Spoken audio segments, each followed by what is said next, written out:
Good morning friends, मैं निर्मित व्यास। Safety first.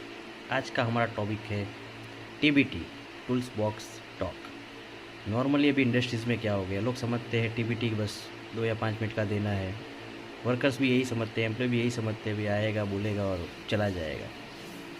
But नहीं दोस्तों, TBT is a golden tools before start the work.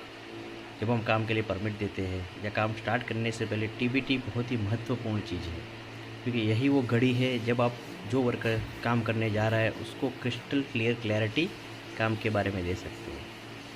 समझ लो कोई बंदा हाइट पे काम करने जा रहा है, उसको भी पता है सेफ्टी हार्नेस पहनना है, लेकिन कहाँ एंकरिंग करना है, अगर वो ध्यान से उसके दिमाग में नहीं बैठा तो कहीं ना कहीं वो नुकसान कर बैठता है।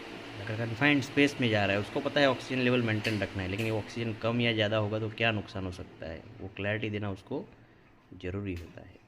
सो दैट्स वाई टीबीटी, उसको सिर्फ एक प्रोसीजर मत समझिए, it is a golden tools to proactive approach against the unsafe act and conditions.